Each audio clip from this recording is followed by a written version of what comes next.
I'm Perry Red. This is Socially Speaking. I just want to take a minute to share with you our commentary from the other side of the tracks.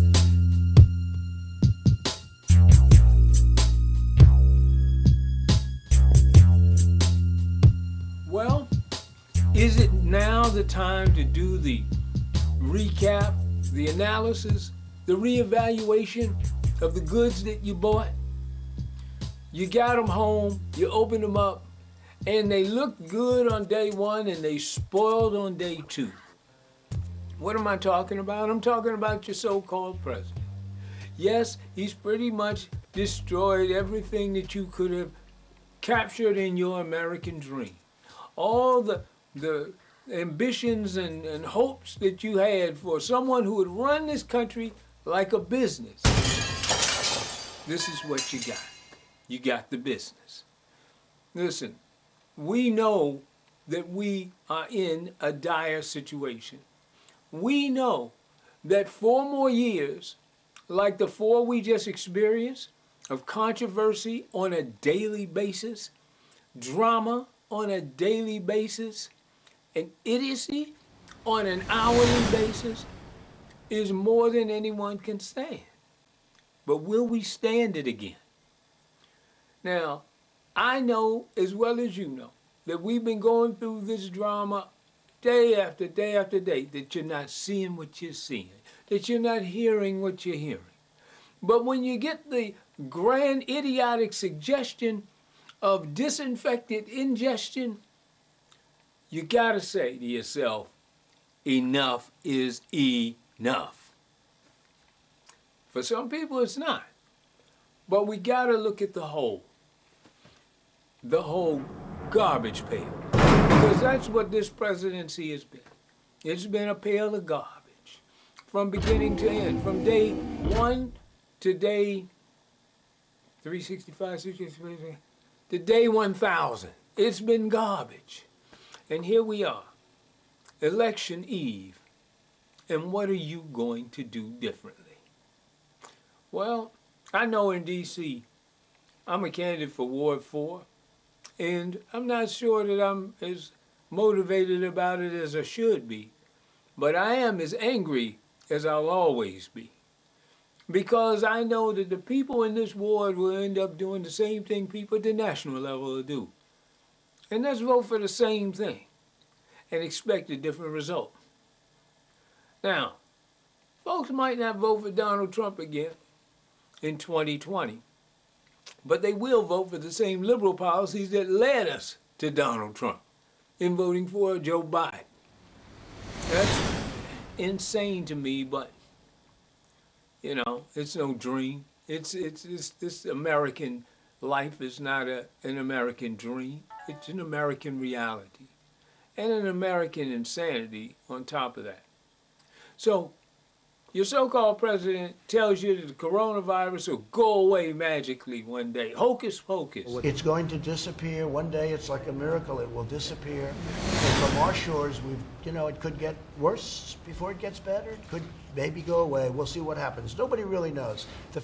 And when it gets warm outside around April, it'll just die away. You'll see.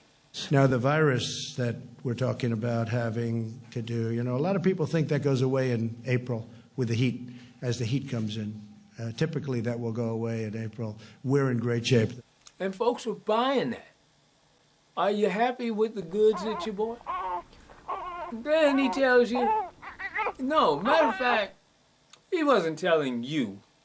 He was thinking out loud at the press briefing in late April, when he posed the possibility of experimenting with human beings' lives by cleansing them out, the same way you would do a topical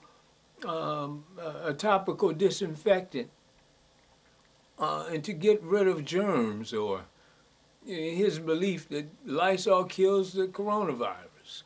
And then many people believe that.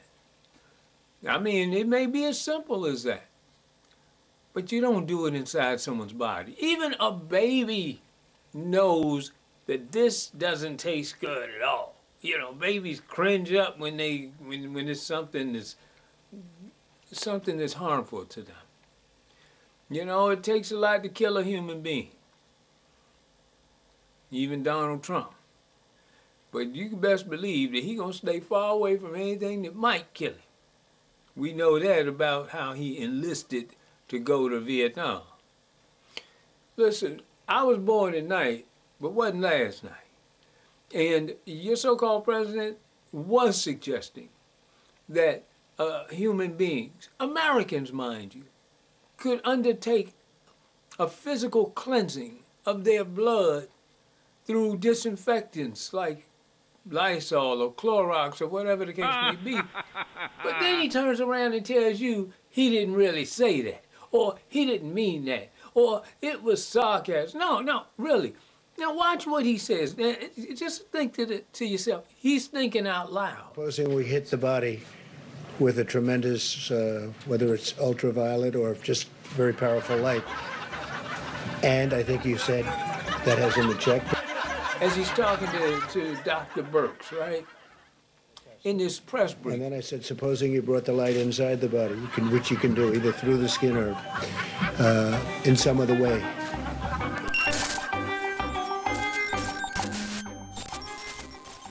Disinfectant, where it knocks it out in a minute, 1 minute. And is there a way we can do something like that by injection inside?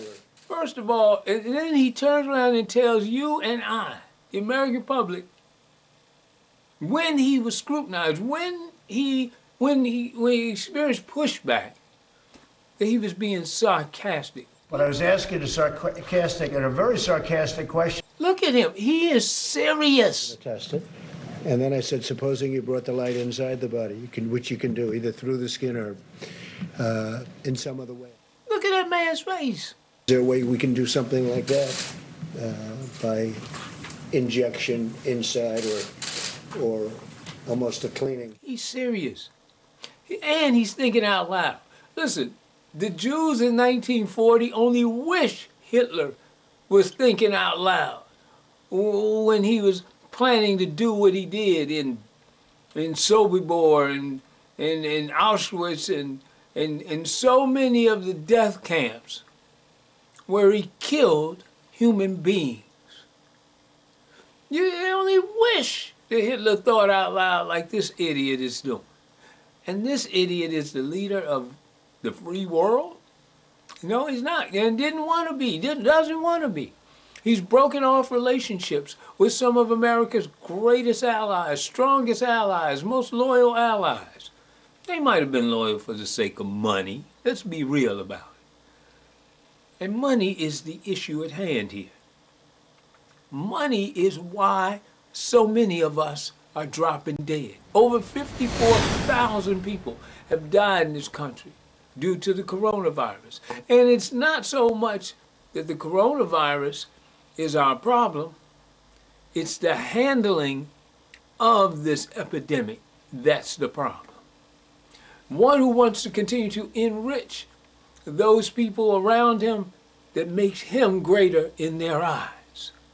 And he knows this. And you and I are the ones who suffer because of it. Listen, you know what you're seeing. No one can tell you you didn't hear what this man said and how he said it. The context in which he said it. Stop being deceived. Stop going for the okie doke. Because your life is at stake every time he makes a mistake. Every time Donald Trump fails, which is daily, it appears daily, because he talks about how his policies have strengthened the world and how he's a great deal maker, negotiator. What about those love letters from Kim Jong-il? Has he received one of those lately? We don't even know where Kim Jong-il is today. But it really doesn't matter. Because whenever Kim Jong-il wanted to test a bomb or a ballistic missile, he did. Damn what Trump was talking about. That's pretty much what we got from Kim Jong-il and the negotiations and the drama we went through about negotiating with a dictator. one that Trump continued to compliment and hold in high esteem. Same way he did with Vladimir Putin, and with the Philippines' Duterte, as he steady killing, threatening, and intimidating human beings. You know, a whole idea about attacking the WHO are nothing but conservative talking points that Donald Trump mimics like one of the greatest parrots of all time. And through this beak, I mean, just check this guy out as he continues to talk his way through disinfectants inside someone's body. You know, it's like a child. This is the reasoning of a 6-year-old. And I can understand how a 6-year-old might think this is a good idea. Sometimes he disappears. Princess Leia got out of jail and out of the spaceship. And they got the big thing that blowed up stuff. We blowed it up together. It blowed up Princess Leia's planet. But someone who gets 66, 76 years old, well, maybe he's reverting back to his childhood. You might have been born tonight, but it wasn't last night. And socially speaking, you and I pretty much know that what we've got is an idiot in president's clothing.